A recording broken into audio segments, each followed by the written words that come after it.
pessoal, tudo bem com vocês? Aqui é a Prof. Gabi Castro para mais um dia de correções e na maratona de hoje nós vamos fazer o livro A Conquista de História, Práticas e Acompanhamentos de Aprendizagens do 5º ano. Mas antes disso, se você ainda não é inscrito, se inscreve no canal, deixa seu like e coloca aqui embaixo nos comentários o que você quer ver aqui no canal, tudo bem?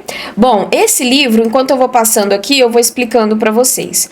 É um livro curto, tá? Então a gente vai fazer aqui o livro de história, que não é um livro muito longo, e nas maratonas a gente faz correções todos os dias, então a gente faz o máximo possível de correções até a gente finalizar o livro. Então no final esse livro vai estar completinho para você, tá bom? Então agora vamos começar aqui sem enrolação para a gente terminar rapidinho, para você conferir suas respostas. E no número 1 diz o seguinte: conceitue os seguintes termos. Cultura. O que é uma cultura? É o modo de viver, pensar e agir de um povo. Então a gente tem cultura no Brasil, a gente tem cultura no México, a gente tem cultura na Índia, né? Então cultura é o modo de viver, é o modo que a gente pensa, é o modo como a gente age. Calendário é o modo de contar e dividir o tempo. E religião, o que é? É um conjunto de crenças, é um conjunto de valores, de normas, tá? Então, ela é sempre uma prática coletiva. A religião, ela é sempre uma prática coletiva, porque é o modo de agir e de pensar daquelas pessoas, tá? Então, é o conjunto de crenças, beleza? 2. Sobre a diversidade cultural presente na humanidade, identifique a informação incorreta e em seguida justifique sua resposta. Então, olha aqui, os povos que conservam tradições antigas, eles são primitivos, tá? E aí a justificativa é o seguinte: nenhum povo pode ser considerado primitivo por ter qualquer tipo de hábito e tradição.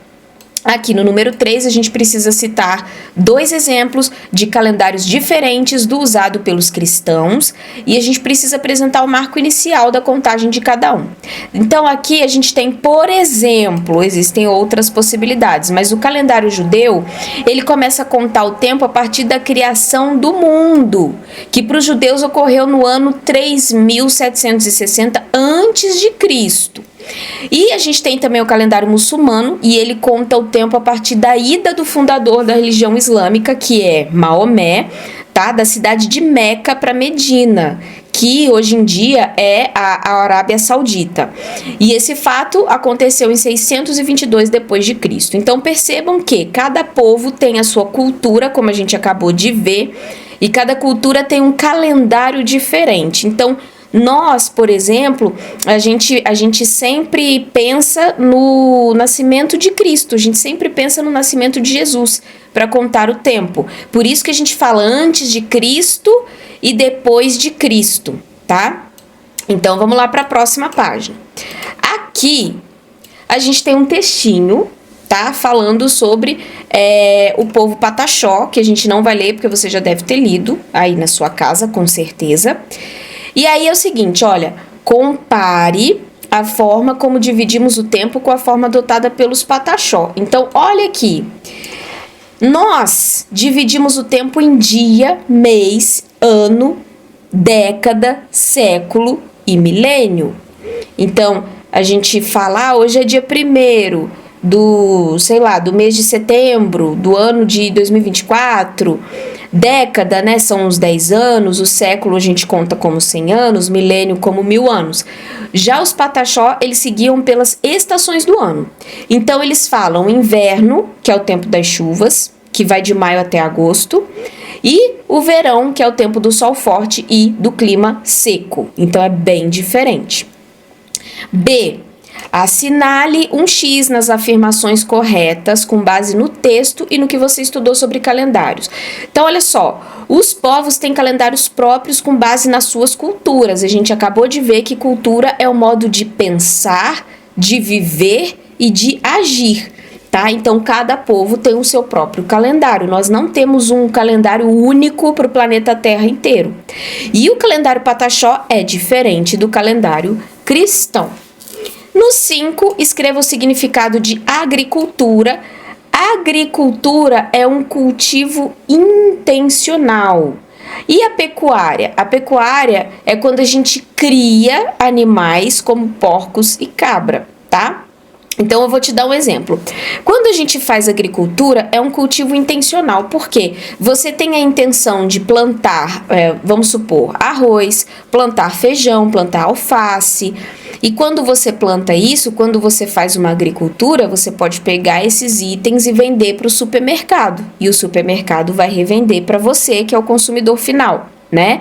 Então, a agricultura tem a ver com plantar, então é intencional, né? Você tem a intenção de plantar aquelas coisinhas ali. Agora, a pecuária é quando você cria animais, tá? Então, vamos supor, se eu tiver uma fazenda e eu ficar criando lá boi, vaca, né, para vender depois, para vender pro açougue, coitadinho do bichinho, né? Mas é um exemplo, tá, gente?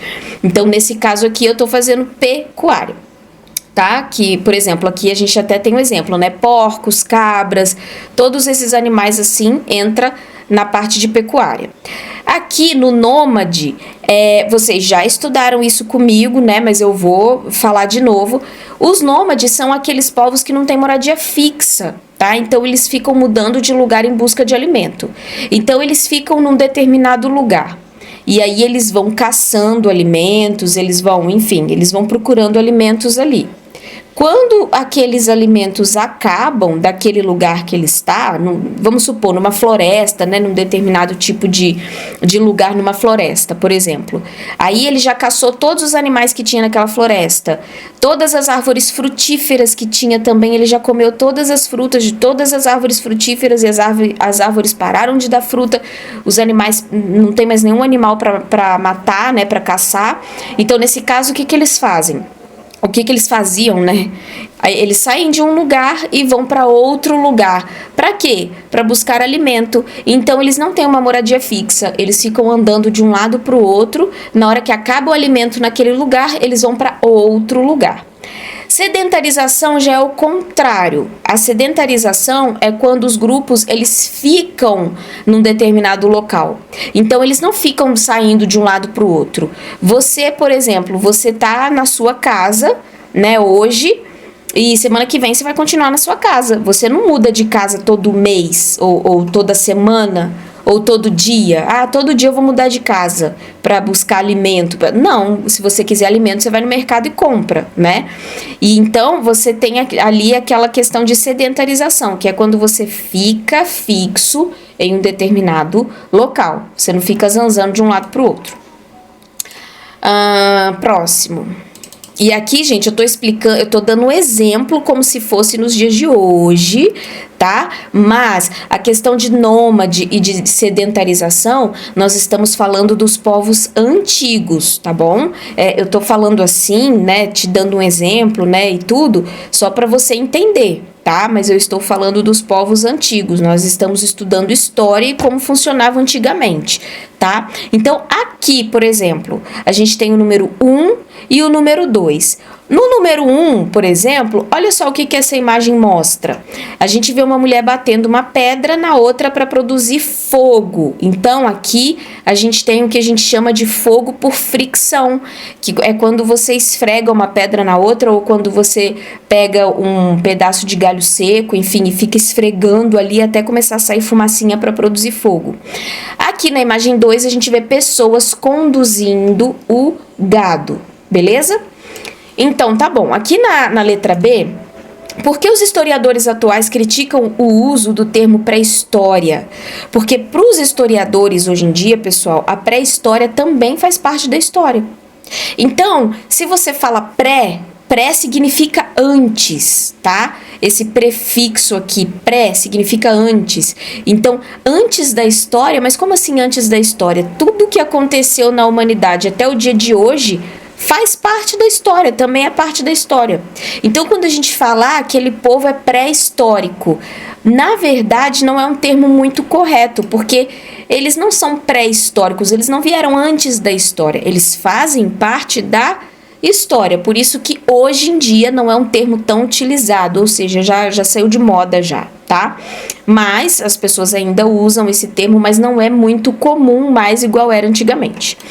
Aqui no número 7, sobre a religiosidade dos egípcios, a gente vai colocar V ou F. Então, na letra A, por acreditar na vida após a morte, os faraós se empenharam na construção de seus imensos túmulos, que são as pirâmides, verdadeiro. Então, por que existem pirâmides? Porque eles acreditavam na vida após a morte, eles acreditavam que não acabava a vida ali. Então, eles construíram pirâmides e não esses túmulos que a gente vê hoje em dia no cemitério. Na letra B, o livro dos mortos era um conjunto de textos nos quais o morto expunha suas qualidades e pedia absolvição de seus pecados ao deus Osíris. Lembrando que o deus Osíris também é um deus egípcio, tá?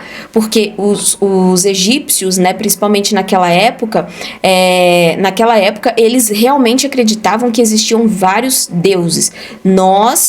Geralmente, na nossa cultura, geralmente a gente acredita que tem um único Deus, que é Deus, né? Deus, pronto. Deus, Jesus, pronto. Mas no caso deles, tinham vários deuses. E para a absolvição dos pecados, eles se dirigiam a quem? Ao deus Osíris. Então, é verdade. Na letra C, por causa das normas impostas pelos sacerdotes, os rituais funerários no Egito eram iguais para pessoas de todos os grupos sociais.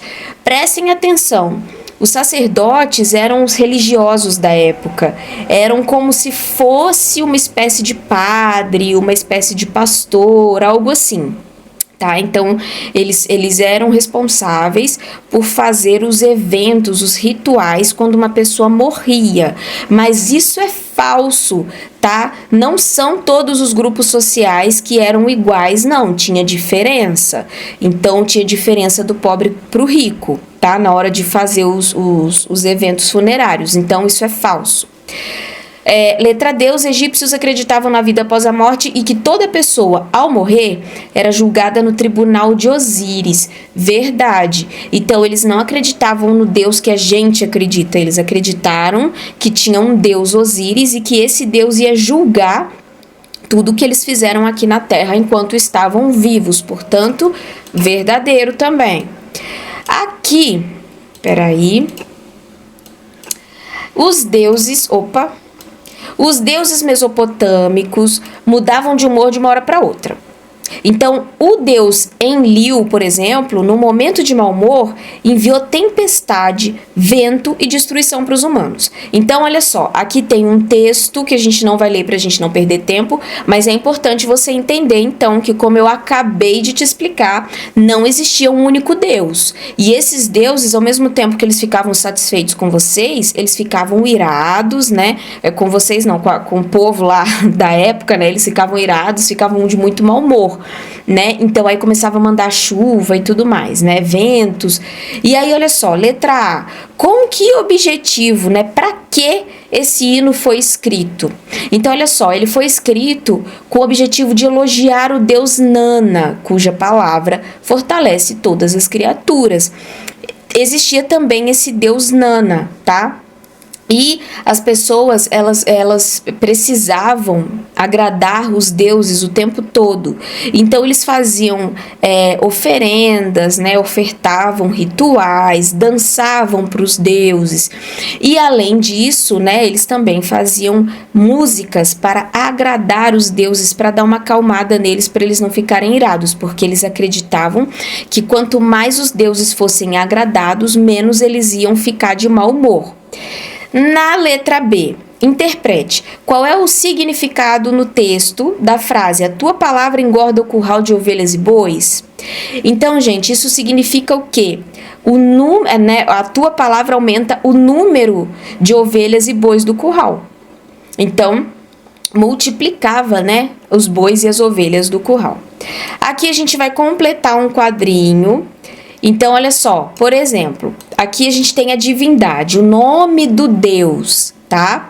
E aqui a gente tem a característica, né, da atribuição da divindade. Então, por exemplo, deusa do amor e protetora da cidade de Uruk era Estar, e essa deusa era mesopotâmica.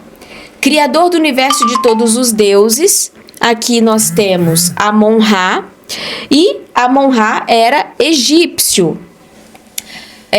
Filho de Enki e principal deus da cidade da Babilônia era Marduk, que era mesopotâmico. Senhor da guerra e o mais cultuado deus assírio era o Assur, que também era mesopotâmico. Desculpa, gente, aqui deu uma musiquinha aqui, mas tudo bem.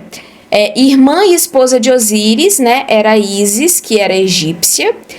E filho de Ísis e Osíris era o Horus, era o deus Horus, que era egípcio também. Próximo.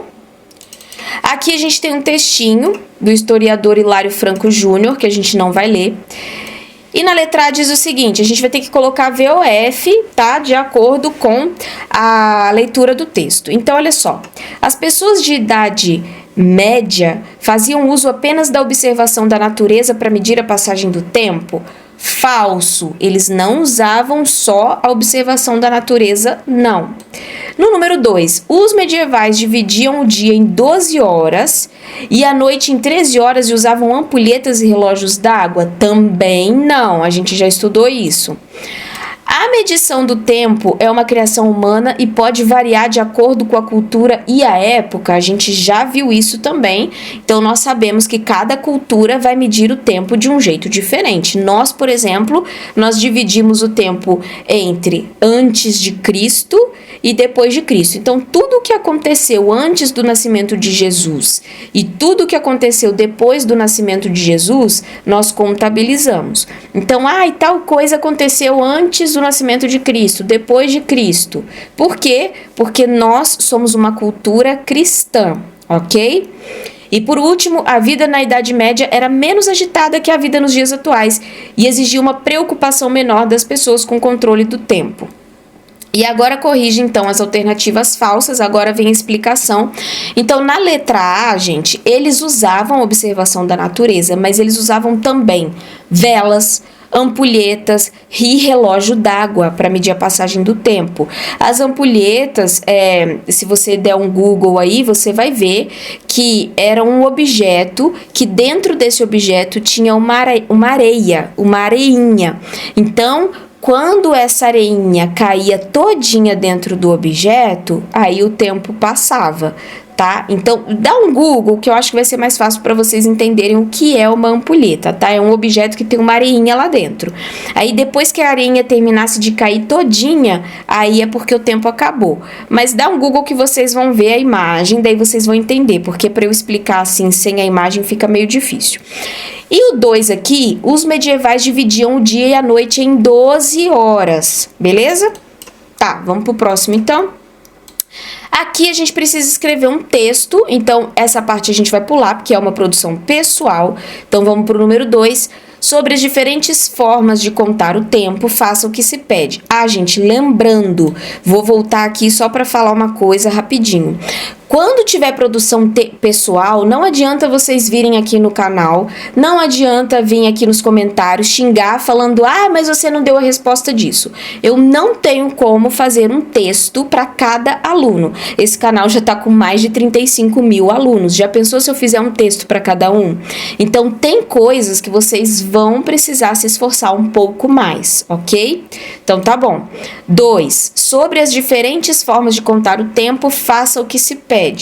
Então, aqui a gente vai completar as frases e aí vai ficar o seguinte, Para nós, o tempo é linear e possui uma direção única do passado para o futuro. O que significa que o tempo é linear? O tempo vai reto, não tem como eu voltar. Então, começa no passado e vai até o futuro. Nós marcamos o tempo por meio do relógio e dizemos: estudei por 2 horas, calcei tênis em 2 minutos e assim por diante. Então, sempre que a gente vai falar alguma coisa nesse sentido, a gente usa esse tempo do relógio. A gente não fala, eu estudei por meia lua, né? Estudei por 2 minutos, estudei por 1 hora, não é assim? A gente não fala, estudei o verão, estudei o inverno, estudei o tempo da chuva, né? Então, olha só, já o tempo africano é o tempo do acontecimento. Então, olha só, assim há o tempo de plantar, o tempo de colher e o tempo de se alimentar e assim por diante.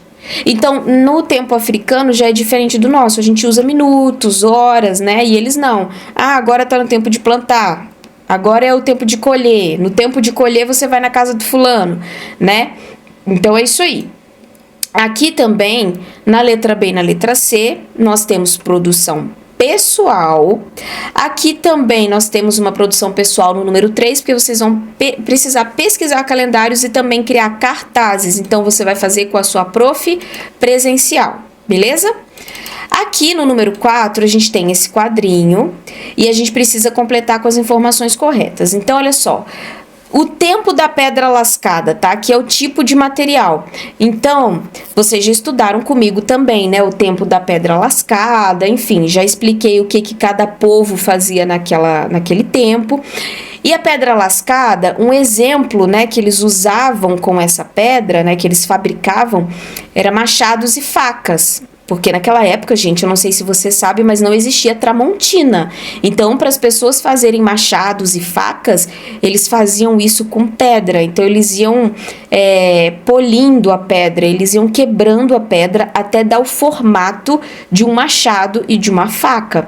Para que eles usavam machados e facas? Para matar os animais, né? Abater os animais. Para coletar frutos, você pode colocar para colher os frutos e para fazer roupas, né? Que no caso, eles pegavam os animais, tiravam o couro dos animais e com esse couro eles faziam roupas, porque eles precisavam se aquecer, e a carne do animal eles comiam. Para isso, não dá para você matar um animal com dedo, com corda, então precisa de uma ferramenta. Então eles faziam com pedra lascada, porque naquela época a tramontina ainda não existia.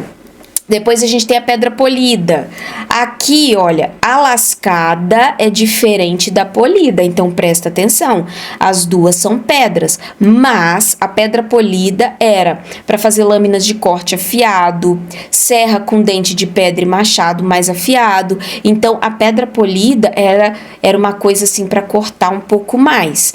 Então eles usavam para quê? Para bater animais, para separar a pele dos animais da carne e também para se defender. Depois aqui a gente tinha o barro. Então o barro a gente tinha, nesse caso aí, eles usavam para fazer cerâmicas. Então ali tinha potes, vasos, panelas, e eles faziam isso para quê? Para guardar, transportar e cozinhar alimentos. Eu não sei se vocês já viram filtro de barro. Aqui em casa eu tenho, porque deixa a água super fresquinha. Até hoje em dia existe muitos vasos, né? Enfim, panelas, panela de pedra, né? Que a gente coloca ali no fogão a lenha. Então isso vem desde essa época, tá? Então serve para isso aí. E por último nós temos o metal. Então ali tinha enxadas, lanças e espadas, e eles usavam isso para quê? Para arar a terra, né? Porque precisava fofar a terra para poder plantar, e também para se defender de grupos rivais, porque sim, naquela época já existia muita treta, então eles precisavam de armas para poder se defender. Letra B também vai ser uma pesquisa, então vai ser uma resposta pessoal, vocês vão fazer com a sua prof presencial. Aqui a gente tem uma canção, que é o Cio da Terra, que nós não vamos ler para não perder tempo. Aqui a gente tem uma pequena imagem, que é os homens arando a terra, que eu acabei de falar, né? Quando a gente afofa a terra para plantar. Então, eles usavam esse cavalo, né? Depois, com o passar do tempo, eles começaram a usar os cavalos, né? Para poder fazer isso.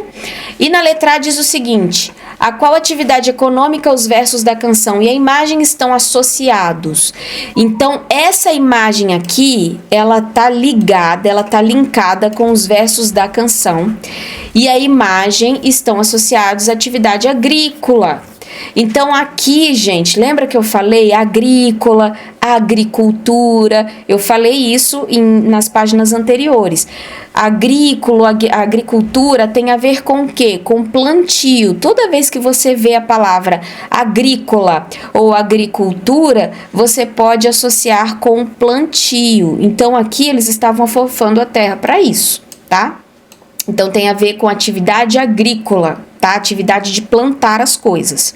B. Em quais versos da canção os compositores afirmam que devemos cuidar bem da terra?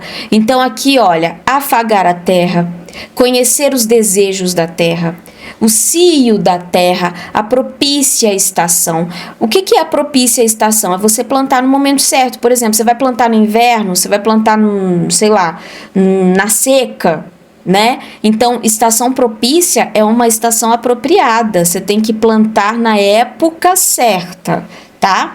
E fecundar o chão. Fecundar o chão é você pegar a semente e jogar lá, né? E plantar. Então, você está fecundando, você está semeando, tá? Na letra C, a imagem retrata o uso de um instrumento agrícola desenvolvido no Neolítico. Que instrumento é esse e qual é a sua utilidade? Já expliquei em aulas passadas o que era o período neolítico. Neo significa novo. Então, aqui no período neolítico é o arado, tá? Que é o instrumento com o qual se prepara a terra para o plantio, que eu também acabei de explicar, já expliquei diversas vezes, 1 milhão de vezes. Aqui, descreva como a agricultura foi descoberta pelos nossos antepassados. Olha só que bacana. Então, aqui, Peraí que o negócio fica coisando aqui. Então, olha só. Há cerca de 10 mil anos, AC, prof, o que é AC? Antes de Cristo. Lembra que eu falei para vocês que a nossa cultura é uma cultura cristã. Então, a gente sempre vai ver os acontecimentos a partir do nascimento de Jesus. Então, antes de Cristo e depois de Cristo. Então, 10 mil anos antes de Jesus ter nascido. Ou seja, é tempo demais, né? Então, há cerca de 10 mil anos antes de Cristo, a Terra passou por uma grande mudança climática. Então, as temperaturas começaram a subir e as camadas de gelo que cobria parte da superfície terrestre recuaram. Já expliquei isso para vocês. Então, lá 10 mil anos antes de Cristo, as temperaturas começaram a esquentar um pouco mais e o gelo começou a derreter. Tá? Então a gente começou a ficar tipo num forninho aqui na Terra, era gelado pra caramba, e o negócio começou a esquentar, começou a dar aquele calorzinho. Aí, muitos animais acostumados a climas frios, como os bisões e os mamutes, desapareceram. E a carne desses animais ficou o quê, gente? Ficou rara, né? Porque eles começaram a morrer. E aí os seres humanos, então, passaram a buscar outras fontes de alimento. E essa busca deu origem à descoberta da agricultura. Resumindo, antes tinha muitos animais, né? Porque esses animais, eles eram acostumados com o frio. Então, tinha muitos animais para o ser humano matar para comer. Só que esses animais começaram a morrer. Por quê? Porque começou a esquentar, né? Começou a ficar mais quente, começou a ficar mais calor. E esses animais, eles não eram animais para calor, eram animais para frio. Então começaram a morrer. E daí o ser humano falou assim: nossa, agora eu me lasquei, porque tá morrendo os bichinhos aqui tudo, eu vou comer o quê? Então aí eles começaram a pensar: já sei. Eu acho que eu vou plantar uns negócios aqui na terra, quem sabe não dá bom, né? E daí foi isso que eles fizeram. Por isso que a agricultura foi descoberta, beleza? Letra S, vocês vão fazer uma história em quadrinhos com a descoberta da agricultura. Também é uma produção pessoal e é fácil de fazer, tá? Então vamos lá pro próximo. Aqui a gente tem um texto que nós não vamos ler porque você já leu na sua casa e você tá vindo aqui no canal para conferir as suas respostas, né? Então vamos aqui na letra A. O que motivou o crime cometido por Sete nesse mito? Então olha só, o motivo do crime cometido por Sete foi a inveja que ele tinha do irmão dele, que era Osíris. E esse mito ajuda a conhecer os egípcios? Justifique sua resposta. Sim, pois cita elementos da religião egípcia, como Osíris, e o mais popular dos deuses egípcios, e ressalta a importância da agricultura também, né, para os egípcios. Letra C também é uma produção pessoal, porque vocês vão ter que fazer um debate, então vai ser com a sua prof presencial. Aqui também nós não vamos ler porque a gente tem um pequeno trecho, né? Mas você já leu na sua casa com certeza. Na letra A diz o seguinte: copie a frase que indica haver desigualdade social no Egito. Então, olha aqui. Não fiz violência ao pobre. Olha a palavra-chave aqui, ó, pobre. Desigualdade social, o que que é? A desigualdade social é quando a gente tem pessoas que são muito ricas e pessoas que são muito pobres, que é o que a gente vive no Brasil hoje. Tem muita desigualdade, ou seja, não é todo mundo igual. Tem gente que mora numa mansão, tem gente que mora numa favela, tá? E naquela época eles falaram, né, eles nesse verso aqui, né, esse verso está dizendo: não fiz violência ao pobre. Quer dizer, então tinha ricos e tinham pobres, certo? Então é isso aí. Letra B, lendo esse trecho do Livro dos Mortos, percebemos que alguns comerciantes egípcios agiam de má fé, eles agiam de sacanagem. E como isso aparece no texto? Isso aparece no texto quando o morto afirma que não diminuía a medida do grão e nem acrescentava nada ao peso da balança. E aqui no C, com base no texto, é possível saber qual ou quais atitudes eram condenadas no tribunal de Osíris? Sim, né? A maldade, a violência, a difamação, o roubo e a cobiça eram atitudes condenadas. Letra D, aqui a gente vai ter uma resposta pessoal, tá? Mas é o seguinte, debata com seus colegas e escreva um texto no caderno com as suas conclusões. Aqui a gente tem o seguinte, que a questão oportuniza o trabalho de valores como bondade, justiça e verdade. Então, esse texto faz com que a gente possa refletir sobre a questão da bondade, a questão da justiça e também a questão da verdade. Mas você vai debater com seus colegas, então também vai ser uma coisa mais pessoal que vocês vão fazer com a sua prof presencial. Aqui a gente precisa marcar as alternativas corretas com relação à cultura.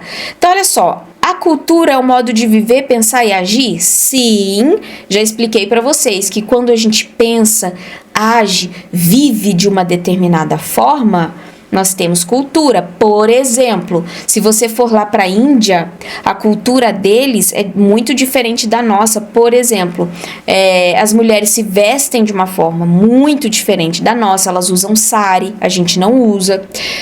Eles idolatram a vaca. Então, se tiver vaca, e lá tem vaca no meio da rua, andando no meio do trânsito, e a vaca é um animal super sagrado. Então, lá não pode matar uma vaca de jeito nenhum, porque isso daí, nossa, é um horror para eles.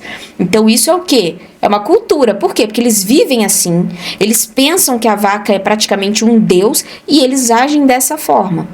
Letra B, cada povo tem sua cultura. Já acabei de explicar o que é cultura, então cada povo vai ter a sua cultura mesmo. Não dá para todo mundo no planeta viver igual, né? Pensa o seguinte, aqui no Brasil você vai num clube ou vai numa praia, você coloca um biquíni. Vai fazer isso, por exemplo, lá na Ásia, né, nesses países assim, por exemplo, até mesmo na Índia, vai fazer isso num país muçulmano, vai fazer isso para os muçulmanos, por exemplo. Nossa, é um atentado gravíssimo isso daí, né? Então, a gente tem a cultura de colocar um biquíni, de colocar uma sunga. Se você fizer isso em outro país, você vai preso, né? Isso se você não for morto, né? Letra C, não vai marcar, porque a cultura estadunidense. O que é estadunidense? É dos Estados Unidos. Aqui tá dizendo que a cultura dos Estados Unidos é superior, ou seja, é melhor, é mais top do que as outras? Claro que não. Eu já expliquei para vocês em aulas anteriores que não existe cultura melhor do que a outra.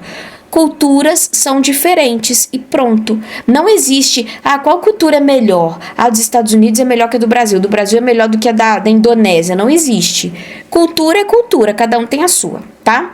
Letra D, não há cultura superior à outra, é o que eu acabei de falar. Não existe melhor ou pior, a gente só precisa respeitar a cultura dos outros países. E as culturas são diferentes entre si? Sim, você já está careca de saber disso. Então vamos para o número 2. Qual é a modalidade de teatro representada nessa imagem? E quais lugares do Brasil ela é praticada? Olha essa imagem aqui. É uma modalidade de teatro, tá? E a gente fala que é o mamulengo, tá? Então é o teatro de bonecos, é o mamulengo. E essa modalidade de teatro é praticada em diversos lugares do Brasil. como no Pernambuco, Distrito Federal, Paraíba, Rio Grande do Norte, Ceará, Piauí e Maranhão. Ou seja, só lugares top do Brasil, né, gente? O Brasil é todo top, né? Vamos falar a verdade. A gente arrasa, né, gente? Nossa, aqui só tem lugar legal. Letra B. De que forma o ofício de mestre bonequeiro é repassado e sobrevive até hoje? Gente, aqui é um ofício que é passado de pai para filho, tá? Então, a gente fala que é passado de mestre para discípulo, é passado de pai para filho e aí vai passando de geração em geração. Beleza? Aqui a gente tem um texto que você já leu, portanto nós não vamos ler. Letra A. Por que as crianças do texto são chamadas de crianças lobo? Porque, assim como os lobos, essas crianças alemãs sobreviviam nas florestas, local aonde se escondiam para fugir dos soviéticos, os seus adversários na guerra. Letra B. Segundo o texto, qual é a estimativa da quantidade de crianças que ficaram perambulando entre florestas e pântanos no período? Então, aqui, 25 mil crianças. Letra C. As crianças foram uma das maiores vítimas da Segunda Guerra Mundial. Por quê? Porque elas tinham menos resistência que os adultos e por terem perdido seus pais durante o conflito, né? Então eles tinham menos resistência. E essas crianças, elas ficaram órfãs sem ter um lar para morar. Próximo. Aqui, olha, no 4 diz que estudiosos argumentam que a Segunda Guerra, né, foi total e mundial. Com as suas palavras, explique os motivos. Olha só, ela foi total porque ela voltou-se diretamente contra quem? Contra civis e militares. Vamos entender isso aqui. Quem são os civis? Vou falar a grosso modo para vocês entenderem. Os civis são pessoas comuns como eu e você. São cidadãos. São pessoas que estão aí andando na rua, são pessoas comuns. Eu, você, são pessoas que não são militares, tá? Então, essa guerra, ela atingiu pessoas comuns, pessoas normais e também os militares. E toda e qualquer pessoa do lado oposto era considerada combatente e tratada como adversária na guerra. Então, olha só, qualquer pessoa que estivesse do outro lado, né, que estivesse do lado oposto deles, eles enxergavam como uma ameaça. Podia ser uma senhorinha de 80 anos ou podia ser uma criança. Se não estivesse do lado deles, eles falavam, é adversário, vamos acabar com essa pessoa. Então a Segunda Guerra, ela foi mundial porque ocorreram batalhas em todos os continentes, ok? E isso aqui é uma coisa importante para ser estudada. Eu sou o tipo de prof... eu sou muito sincera com vocês. Então, tem coisas que eu explico aqui no canal, que eu mostro, a gente corrige no livro e eu falo pra vocês, olha, isso aqui que a gente tá vendo no livro, isso aqui que a gente tá corrigindo, é uma encheção de linguiça, vocês não vão usar pra nada na vida, porque tem muita coisa em livro, gente, que vocês estudam e não tem muita necessidade. Enquanto tem outras coisas que tem muita necessidade de vocês estudarem e o livro não mostra, tá? Isso daqui não, a questão da Segunda Guerra, realmente vocês precisam estudar e entender por quê. Não só porque cai no Enem, não só porque cai no vestibular, mas é porque é história do planeta onde você vive. Então você precisa entender, porque quando a gente entende a história, quando a gente entende o que aconteceu no passado, a gente consegue entender por que nós estamos vivendo o presente que nós vivemos hoje, tá? Então isso daqui é importante, tá? Então isso daqui sim, você precisa estudar, sim. Quando for uma coisa besta que não precisa estudar, eu vou falar, gente, isso daqui vocês vão estudar só para fazer prova, tá? Vocês não vão usar pra vida, mas essa matéria vocês vão usar pra vida, tá? Então tem que saber. 5. Em 48, representantes de diversos países reunidos na ONU escreveram a Declaração Universal dos Direitos Humanos. E quais eram os objetivos deles com essa declaração e qual é a importância desse documento para a humanidade? Olha só, 1948, o que rolou? Rolou que cada presidente de cada país se reuniu, né, num lugar lá, e eles falaram assim, cara, quer saber de uma coisa? Vamos fazer um documento pra gente poder escrever nesse documento os direitos da humanidade, né, os direitos de todos os países, de todos os habitantes do planeta Terra. tá? Eu vou falar a grosso modo para vocês entenderem. Aí eles falaram, bom, beleza, vamos fazer então, vamos fazer esse documento, essa declaração, né, para falar quais são os direitos humanos, o que todo ser humano. Se você é um ser humano, você tem direitos, ok? Ah, eu não sou um ser humano, eu sou um cachorro. Para com isso. Hoje em dia tá com essa mania, né? Ai, gente, agora eu cismei que eu sou um cachorro. Vocês já viram isso? Ai, cismei que eu sou um cachorro, cismei que eu sou uma árvore. Não, não existe isso. Você é um ser humano e você tem direitos. Aí, os objetivos da Declaração Universal era que não houvesse mais guerra ao redor do mundo. Por quê? Porque o pau quebrou na Guerra Mundial, né, gente? Então, eles falaram... Vamos cortar isso, não vamos ter guerra mais não. Então eles escreveram lá, não vai ter mais guerra. Aí depois, que ninguém mais fosse maltratado ou perseguido por sua cor, religião ou opinião política. E também você pode completar com a sua resposta pessoal. Eu completaria falando o seguinte... Isso aqui não está servindo de muita coisa, porque essas coisas ainda acontecem até o dia de hoje. Existe perseguição, gente, existe perseguição por religião, por exemplo, os cristãos. Aqui no Brasil a gente pode frequentar uma igreja. Na Coreia do Sul, por exemplo, se você frequentar uma igreja ou se você tiver uma Bíblia, por exemplo, você pode ser preso e inclusive morto. Tá? Então, eles colocaram essa declaração, ela existe, né, até hoje tem a Declaração Universal, né, ou seja, para o planeta Terra inteiro, para todos os seres humanos do planeta Terra, né, então, olha, direitos humanos universal, é para todo mundo, para todos os países, ainda existe, mas muita coisa não funciona, tá? Muita coisa eles escreveram lá, mas não funciona não. No 6, a gente precisa marcar a alternativa correta, porque nós tivemos também a criação da Declaração dos Direitos da Criança. E aí, a gente tem aqui na letra B, que foram conquistas sociais, ou seja, resultados de ações humanas ao longo da história, tá? E você pode também pensar e responder aqui, qual é a importância desse documento? Por que você acha que a Declaração dos Direitos da Criança é importante? Tá? Hoje em dia, por exemplo, com esses direitos das crianças, nós temos, por exemplo, a criança tem direito a frequentar uma escola, a criança tem direito, né, à educação, a não ser maltratada. Isso é importante, porque antes de 1959, vocês sabiam que as crianças não eram nem consideradas crianças direito? As crianças, elas eram consideradas como se fosse tipo uma coisa, sabe, assim, tipo como se fosse objeto. Inclusive tinha até muito trabalho escravo infantil, né, de crianças trabalhando e tal. Então, as crianças eram tratadas como lixo, sabe? E isso realmente aconteceu, sim.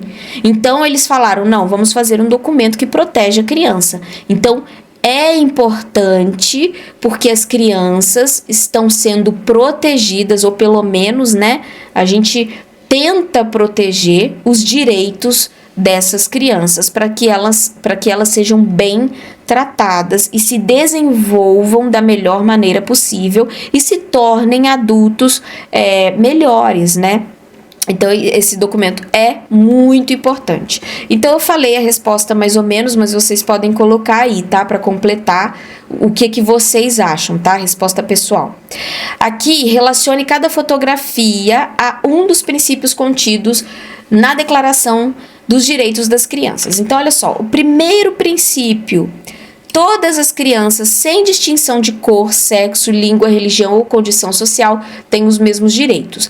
Aqui, nessa foto, nós vemos crianças diferentes, tá? E essas crianças, elas estão se divertindo juntas, elas têm os mesmos direitos. Todo mundo tem direito a ir para a escola, todo mundo tem direito a ser bem tratado, todo mundo tem direito à saúde, enfim.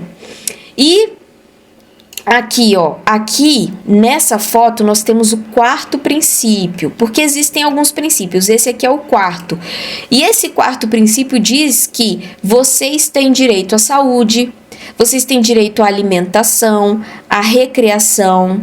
O que é recreação? É lazer, é se divertir, né? É ir para um parquinho, enfim. E a assistência médica.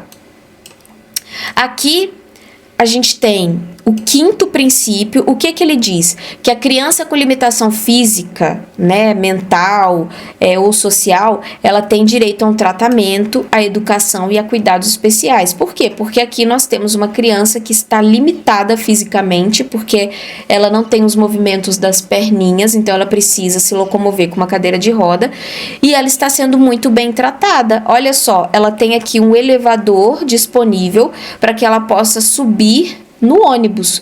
Então, isso dá para ela um direito e uma qualidade de vida, né? Para que ela... Porque já pensou, gente? A criança tá aqui, ela precisa entrar no ônibus para ir para algum lugar. E não tem como ela entrar porque não tem um elevador, não tem um equipamento que possa levantar a cadeira de rodas dela. Seria muito triste, né? Então, isso daí também está lá no quinto princípio.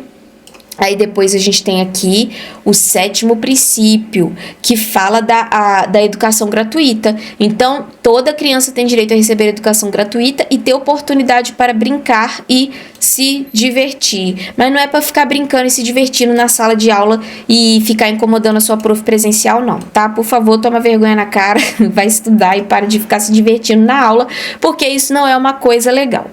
Agora aqui, no número 8. Em 1988, o Brasil promulgava a sua 7ª Constituição. Aqui, ó, ele promulgava, quer dizer, ele assinava, ele lançava a sua 7ª Constituição, tá? E aí preencha o quadro a seguir sobre esse documento. Então, olha só, nós temos um documento que se chama Constituição Federal. Se você não sabe o que é isso, vou te explicar rapidamente. A Constituição Federal quer dizer que vale para nossa federação. Qual é a nossa federação? É o Brasil. Então, nós temos uma Constituição, ou seja, nós temos um documento cheio de regras, e esse documento cheio de regras vale para o Brasil. Foi feito quando? Em 1988, portanto, tem 36 anos. Beleza. Aí o que acontece? Qual é a forma de governo do Brasil? Ai, prof, aqui no Brasil a gente tem rei? Não. A gente tem presidente da República, portanto é uma república presidencialista, é a forma de governo. Não existe um governo, não existe um governante rei, porque se a gente tivesse rei no Brasil, seria um governo monárquico. Nós estaríamos então na monarquia. Então, nós temos uma república presidencialista. Legislação de trabalho. A legislação de trabalho é a jornada semanal, né? Então, ela passou a ser de 44 horas, desculpe. 44 horas, tá? Por quê? Porque você trabalha 8 horas por dia, que vai totalizar 44 horas na semana. Aí a gente tem a licença maternidade, ela foi ampliada para 120 dias, que são 6 meses, e criou-se a licença paternidade de 5 dias. Quer dizer, aqui é 4 meses, tá, gente? Eu tô com 6 meses na cabeça, são 4 meses. E criou-se a licença paternidade de 5 dias. Povos indígenas. Os povos indígenas, eles obtiveram direito à posse da terra que tradicionalmente ocupavam, ou seja, eles estavam ali, né, ocupando uma terra que não era oficialmente deles. Só que aí agora eles passaram a ter direito de posse. Então a terra agora é deles. Eu tô falando agora, gente, mas a Constituição é de 88, então já tem tempo já, né? Relações raciais, então o artigo 5º definiu que o racismo é um crime inafiançável. O que é inafiançável? Inafiançável significa que não dá para pagar fiança. Ou seja, se uma pessoa for presa porque ela cometeu um ato de racismo, ela vai ficar presa. Não adianta o papai e a mamãe chegar lá na delegacia e falar: olha, eu te dou dinheiro aqui, sabe, ô delegado, solta o meu filho, por favor. Não, porque fiança é quando a gente paga uma certa quantia, né, na delegacia, para que a pessoa seja solta da prisão. Então, inafiançável quer dizer não tem fiança, não dá para pagar para a pessoa sair da cadeia. Se ela for presa porque cometeu racismo, ela vai ficar lá, tá? E é imprescritível, sujeito à reclusão. Imprescritível quer dizer, não vai prescrever, vai ficar, o seu nome vai ficar ali, no processo sempre. Ele não vai sair do processo. Sujeito à reclusão, ou seja, a pessoa vai ser presa nos termos da lei. Deu para entender isso daí? Tá. Aqui a gente tem o ECA, no número 9. Prof, o que é ECA? ECA é a abreviação disso aqui, Estatuto da Criança e do Adolescente, que foi aprovado no ano de 1990 e é uma importante conquista para nós brasileiros, tá? Então, é um estatuto, o nome mesmo já tá falando, da criança e do adolescente, tá? Então, é para vocês. E aí, define que a criança é uma pessoa com até 12 anos de idade incompletos. Então, quem é criança? Eu não sou mais criança. Não, depende, a gente tem que olhar a sua idade. Se você tem até 12 anos de idade incompletos, você ainda é criança. Você se torna adolescente quando você tem 12 anos completos. Então, quando você fez 12 anos completinhos até 18 anos, você é adolescente. Passou de 18 anos, gente, vai caçar o que fazer, porque vocês já são adultos, tá? Então, aqui, 18 anos, adulto. 10. Aqui a gente vai precisar relacionar as colunas. Então, olha só, nascimento é o seguinte: as mães devem ser atendidas na rede pública de saúde durante toda a gravidez, no momento do parto e depois dele. Ou seja, se a sua mamãe engravidar de novo para te dar um irmãozinho, ela tem direito a ir lá naquele postinho do SUS perto da sua casa e ela vai ser assistida, né, com a gravidez dela. Saúde. As crianças e os adolescentes têm direito de serem atendidos em hospitais e postos de saúde da rede pública, ou seja, saúde, você pode ir para o SUS, tanto crianças quanto adolescentes. Liberdade. Crianças e adolescentes podem dizer o que pensam e seguir sua religião. Gente, não confunde liberdade com falta de vergonha na cara. Aqui tá dizendo que você pode dizer o que você pensa. Mas não é para você também chegar na sala de aula e, sei lá, chamar sua professora de baleia, por exemplo. Ou, eu não gosto de você, eu não gosto da sua aula, sei lá, alguma coisa assim, tá? Então, não confunda. Liberdade, você pode dizer o que você pensa, mas não quer dizer que você vai ser uma pessoa mal educada, tá bom? É importante explicar isso, né, gente? Porque eu não tô aqui também só para corrigir o livro e te dar respostas do livro, né? Eu tô aqui também para te explicar a matéria, então não façam isso. Liberdade não é falta de educação.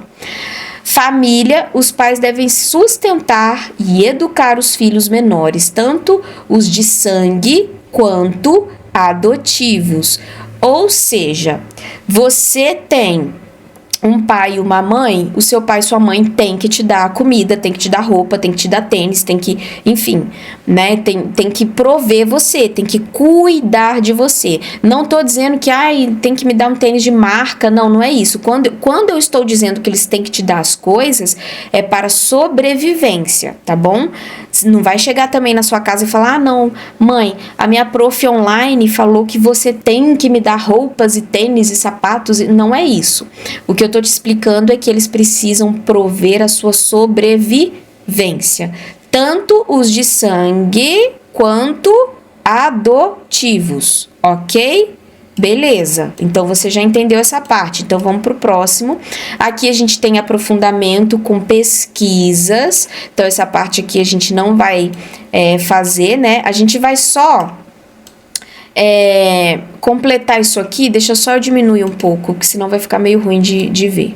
Aqui então a gente tem o quê? Regiões do Brasil, esse mapinha é do ano de 2021, você sabe muito bem que o Brasil aqui não está explicando muito, né, no mapa, porque o mapa não tem muita explicação, mas nós temos o Brasil dividido em 5 regiões: Norte, Nordeste, Centro-Oeste, Sudeste e Sul. Eu, por exemplo, eu estou aqui, na região Sudeste, em Minas Gerais. Então tá, você sabe que o nosso país ele é dividido em 5 regiões. Aí, olha aqui, a gente vai começar a completar então. Olha só, região Norte. Quais são as festas que tem lá? Círio de Nazaré, em Belém, né, no Pará. Festival de Parintins, no Amazonas. Dança. A dança da região norte é muito comum o carimbó. Tem até uma musiquinha do carimbó que eu gosto bastante. A culinária. Lá eles comem muito tacacá e tucupi. Nunca comi na minha vida, não sei nem o que é. Não sei nem se é doce ou se é salgado. Não, tacacá é salgado. Agora o tucupi eu não tenho a menor ideia. Bom, Nordeste. Aqui é a região Nordeste. O que tem lá na região Nordeste? Carnaval e São João. Por exemplo, a Bahia tá aqui, né? Então o Carnaval da Bahia tá aqui. Dança. Aqui a gente tem o forró, tambor de crioula no Maranhão, frevo em Pernambuco e quadrilhas. A culinária, lá tem muita buchada, Maria Isabel, que eu não sei o que é, e acarajé, que eu nunca comi, mas isso eu sei o que é, lá na Bahia tem bastante. Depois, na região centro-oeste. Qual é a centro-oeste? É aqui, ó. Aqui é onde fica o presidente da República. Então, olha só. Aqui a gente tem festa cavalhada, né, em Goiânia, e dança catira e cururu. Lá nessa região a gente tem arroz com pequi e empadão goiano. Depois, na região sudeste, que é aqui, ó, a região sudeste a gente tem então Rio de Janeiro, São Paulo, Minas Gerais e Espírito Santo. Então, nesta região aqui, né, que são essas 4 cidades que eu falei, nós temos a Festa do Divino, a Congada, que é muito comum aqui em Minas, jongo, festa de peão do boiadeiro e também temos o carnaval, vocês sabem, carnaval do Rio, carnaval de São Paulo, né, que é muito famoso, todo mundo conhece. Dança, a gente tem congada e samba do Rio de Janeiro. Culinária, moqueca capixaba, né, capixaba lá no Espírito Santo. Pão de queijo aqui em Minas, que a gente não fica sem. Feijão tropeiro, que a gente come pra caramba aqui em Minas também. A gente não, porque eu não gosto, mas aqui em Minas a gente come muito. Feijoada, que a gente come muito, e virado a paulista.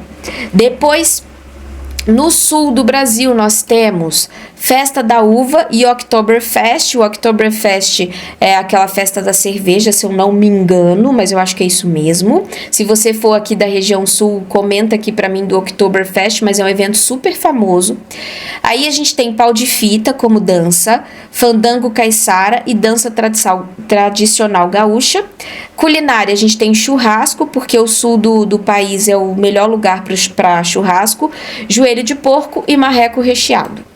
Beleza? Beleza. Vamos lá então para a próxima. Aqui é uma produção pessoal no número 2. Aqui também, porque vocês vão precisar gravar áudio, né? Então vai ser uma produção pessoal com a sua prof presencial. E aqui vocês vão precisar fazer uma pesquisa e criar uma legenda para cada uma dessas fotografias. Então, o que a gente vai ter aqui, né, nessa fotografia dos judeus? Olha só. Judeus no ano de 45, tá? Eles estão na Polônia, num campo de concentração. Prof, o que era o campo de concentração? Era um local aonde eles jogavam os judeus lá dentro e eles ficavam lá dentro aguardando para serem mortos. Enquanto eles aguardavam para serem mortos, eles eram altamente torturados. Então foi um horror o que aconteceu com os judeus nessa época. Então, olha só, as pessoas mostradas na imagem foram vítimas de um dos mais terríveis, que é o que eu acabei de falar, foi um horror, crimes contra a humanidade cometidos durante a Segunda Guerra Mundial. É a existência de campos de extermínio, ou seja, lugares para matar, aonde os nazistas mataram cerca de 6 milhões. Gente, 6 milhões de judeus, ou seja, matou gente a dar no pau, né? Depois a gente tem aqui o Museu da Ciência e Indústria, e ele foi destruído porque houve uma explosão em Hiroshima, no Japão, em 1945. Lá no Japão, rolou esse lance lá, na cidade de Hiroshima, que eles tiveram uma bomba jogada lá, então destruiu a cidade toda. Então, olha só, mostra como ficou a cidade de Hiroshima, no Japão, após a explosão da bomba atômica lançada pelos Estados Unidos. Os Estados Unidos resolveu lançar, depois vocês vão pesquisar um pouco mais essa história, porque eu não posso contextualizar muito. Daí os Estados Unidos lançou uma bomba lá e causou o desaparecimento de centenas de milhares de pessoas, animais, plantas em poucos minutos. Por que em poucos minutos, pessoal? Porque uma bomba atômica, ela consegue destruir tudo é em questão, assim, de hoje em dia, em questão de segundos, tá? Então, é muito perigoso isso, ok? Então, tá bom. Eu nem devia ter falado essa palavra aqui, porque talvez o YouTube pode achar que eu tô falando alguma coisa ruim e pode até bloquear o vídeo, mas, enfim, faz parte da matéria, eu tenho que explicar isso daqui, tá? Bom, aí agora a gente tem aqui um trecho da Constituição de 88 e nós temos aqui o artigo 5º. Essa Constituição, pessoal, ela existe no Google, é muito fácil de baixar, então se vocês tiverem alguma curiosidade, você pode baixá-la no Google ou aqui no site do planalto.gov. Tá? No site do Planalto tem também, você pode colocar lá. Eu sei que vocês não vão querer ler, mas enfim, se alguém tiver curiosidade, é só ir lá e baixar, beleza? Aqui vocês vão precisar fazer uma pesquisa, então vai ser uma resposta pessoal. Letra B. Atualmente, no mundo do trabalho, é comum um homem não aceitar ser liderado por uma gestora pelo fato de ela ser mulher? E o que isso indica? Então, isso, gente, é machismo, por quê? Porque continua presente na sociedade brasileira. Então, existem muitos homens que, quando vão ser liderados por uma mulher, deixa eu aumentar aqui, eles não gostam. Então, vamos supor, você foi contratado e você está trabalhando em uma empresa. Imagina que você já é adulto e você é um menino. Aí você está lá trabalhando numa empresa. De repente, a sua chefe, você descobre que é uma chefe mulher. Aí, quando você descobre isso, você fala, putz, eu não quero trabalhar aqui mais não. Então, aí você começa já a achar ruim, porque é uma mulher que está te liderando, né? Olha só, gestora. Então, isso atualmente ainda acontece. Isso indica o quê?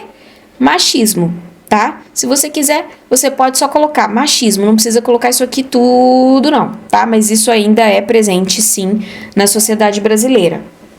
C, a gente também tem aqui uma produção pessoal, porque você vai precisar fazer uma lista de mulheres que você conhece e admira pela dedicação do trabalho que elas exercem. Por exemplo, a minha avó que faz bolo, a minha mãe que é manicure. Então, isso aqui é uma produção pessoal, eu não tenho como fazer por você. Vamos para o próximo. Aqui a gente tem Constituição Federal de 88, então a gente tem aqui um trecho da Constituição. E aí a gente vai precisar o quê? Fazer um debate. A gente não, vocês. Vocês vão ter que fazer um debate também com a prof presencial. Então vai ser uma produção pessoal, beleza? Aqui a gente tem essa imagem, né, é um menino que tá quebrando coco de babaçu no povoado de Mantinha, lá no Maranhão. Então, olha isso aqui, ó, na letra A. A criança da fotografia tem seus direitos respeitados? Não. Por que que não, gente? Aqui eu não preciso nem explicar. Olha o que a criança tá fazendo, ela tá trabalhando. E o que a gente acabou de ver? Que lá no direito das crianças e dos adolescentes, lá no ECA, diz que a criança, ela precisa o quê? Ela precisa estudar, precisa brincar, precisa ser cuidada pelos adultos, tá? Então, eu não vou falar tudo que está escrito no ECA para vocês, mas só para refrescar a memória, isso aí é uma coisa que está escrito lá no ECA, que a criança não tem que trabalhar. Então, é visível na imagem a exploração do trabalho infantil. E isso é crime. Então, olha só, não, você pode escrever trabalho infantil é crime e essa criança está trabalhando. Então, é isso aí. Aqui, devemos aceitar, eu vou ler aqui só para a gente ir mais rápido. Devemos aceitar que só existem essas duas alternativas na vida das crianças pobres em nosso país, que é o que, gente? Ou trabalha ou rouba. Então, as pessoas falam isso, é melhor trabalhar ou roubar, ou é melhor trabalhar do que pedir esmola nos semáforos, enfim. Então, olha só, não, a gente não pode aceitar, porque segundo o ECA, né, que é o Estatuto da Criança e do Adolescente, que a gente já estudou, as crianças não podem trabalhar ganhando dinheiro, não pode ficar indo para o sinal pedindo dinheiro. Não pode ficar igual aqui, né? Ele tá aqui trabalhando e olha só as condições dele. Dá pra ver que ele tá muito magrinho, pobrezinho, né? Então, não pode trabalhar ganhando dinheiro. Com menos de 14 anos, uma pessoa só pode trabalhar como aprendiz. Então, é muito comum a gente ver ainda nos dias de hoje crianças pequenininhas de 5, 6 aninhos trabalhando para ajudar o pai e a mãe, mas isso não é correto. E mesmo trabalhando, os aprendizes não podem parar de estudar de modo nenhum. Porque tem criança no Brasil que até nos dias de hoje param de estudar para poder trabalhar ganhando dinheiro, tá? Então isso não é permitido. Aí com 16 anos já pode trabalhar de carteira assinada, mas com 14 não, tá? Com 14 anos você pode trabalhar como aprendiz. Aqui a gente tem um textinho que você já leu na sua casa e aí diz o seguinte: cite as razões pelas quais as crianças da zona rural do município de Londrina, no Paraná, não têm conseguido chegar à escola. Então, olha só, a distância é grande, as estradas são ruins e o caminho é perigoso, com muitos buracos, barro e mato. Letra B. Que direito contido no ECA não está sendo respeitado? Então, olha só, o que não está sendo respeitado é o direito à educação, né? Por quê? Porque toda criança tem direito a uma escola pública perto da sua casa. Não é para criança atravessar um bonde inteiro para chegar na escola, né, gente? E, como informa a reportagem, as crianças andam 10 quilômetros para poder estudar na zona... gente, 10 quilômetros é longe pra chuchu, tá? Então, olha só, para poder estudar na zona rural de Londrina. Zona rural, quer dizer, não é na cidade, é na roça. E eles têm que andar muito. Agora, imagina com chuva, com frio. Nossa, é horrível, né? Cheio de lama, não dá. Aqui é uma produção pessoal, porque vocês vão ter que debater, vão ter que opinar, vão ter que refletir. Então, a gente não vai fazer esse, você vai fazer com a sua prof presencial. Aqui, a gente vai consolidar o que a gente já viu. Então, olha só. O ser humano inventou diferentes tipos de linguagem para se comunicar. Identifique a linguagem que cada personagem usou. E aí, olha só. Por exemplo, na letra A, né? A minha irmã, que está morando em outro país, enviou um e-mail. Gente, o que é um e-mail? É uma linguagem escrita. Letra B. Rodrigo pintou um quadro em homenagem à sua avó. Pintou um quadro. É uma linguagem visual, porque você vai ver a pintura. C.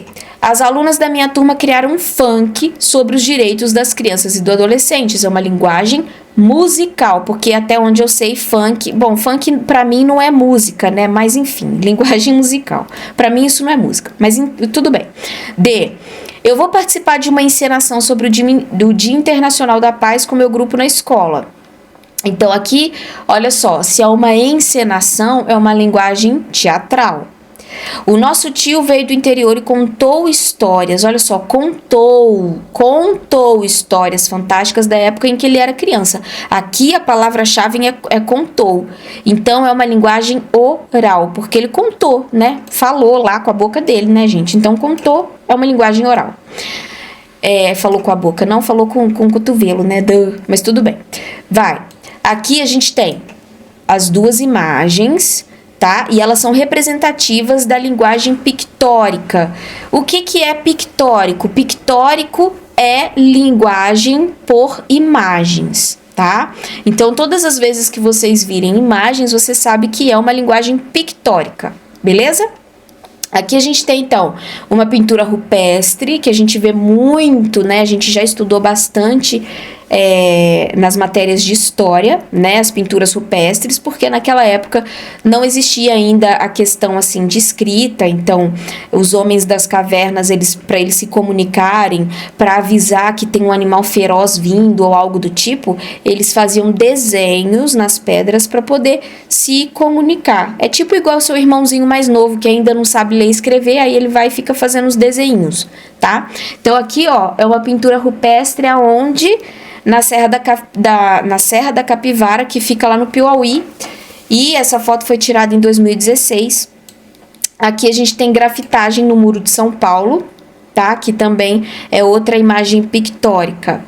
E agora a gente precisa preencher o quadro, então, com diferença das duas imagens. Então, olha só, a gente tem a fonte 1 e a fonte 2. Olha só, período a que podemos associar a pintura. A pintura, ela tá lá na pré-história e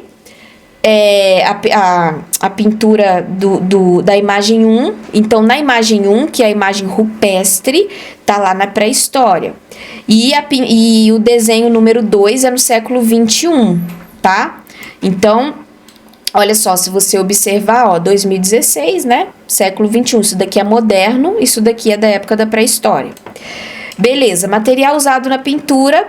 Então, lá na pintura rupestre, lá no desenho nas pedras, eles usavam cinzéis de madeira, carvão, terra e tintas vegetais.